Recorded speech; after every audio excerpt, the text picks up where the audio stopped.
Dieu a un grand désir, c'est d'avoir ce qui pourrait être désigné comme un peuple qui soit son meilleur.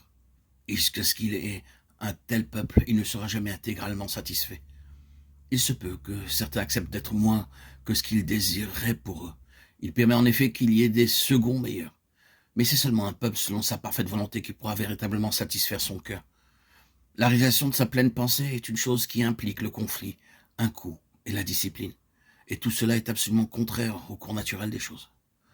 Ce n'est pas tout le monde, certes, qui ira de l'avant avec lui pour la réalisation de son meilleur, mais comparativement, peu de personnes parmi son peuple. C'est ce que nous pouvons voir dans l'Écriture, car nous y trouvons dans chaque dispensation quelques exemples qui illustrent bien tout cela. Par exemple, nous ne pouvons pas dire que la génération qui avait péri dans le désert, qui avait été amenée hors d'Égypte en vertu du sang précieux et par la foi, car c'est par la foi qu'ils traversèrent la mer Rouge, Hébreux 11, 29, représente la perte définitive du salut. Mais c'est quand même pourtant clair qu'ils perdaient la pleine pensée de Dieu pour eux. Et c'était une grande et douloureuse perte toujours citée dans l'Écriture comme l'exemple d'une tragédie, d'un échec et d'une déception. Nous ne pouvons pas dire que le grand nombre de ceux qui sont allés en exil à Babylone, en Chaldée et qui ne sont jamais revenus soient perdus éternellement pour le salut de Dieu.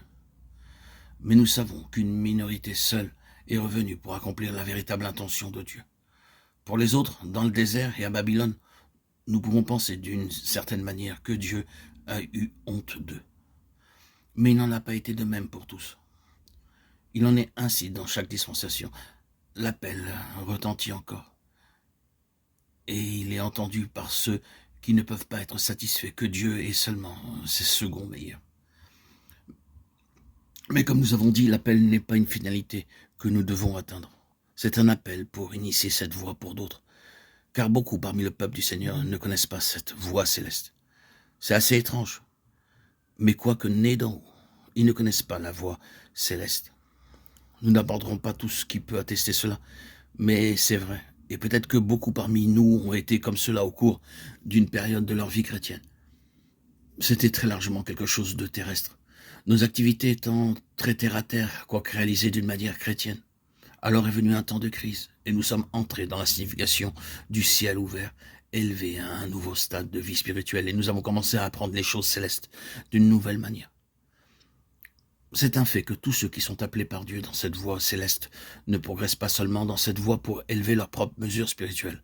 Ils sont appelés à initier la voie pour ceux qui ne le connaissent pas.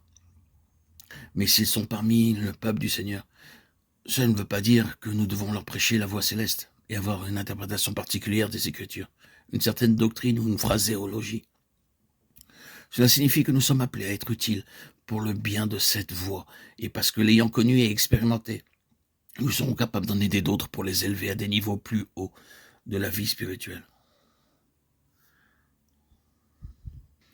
Nous sommes donc appelés à initier cette voie pour ceux qui ne la connaissent pas.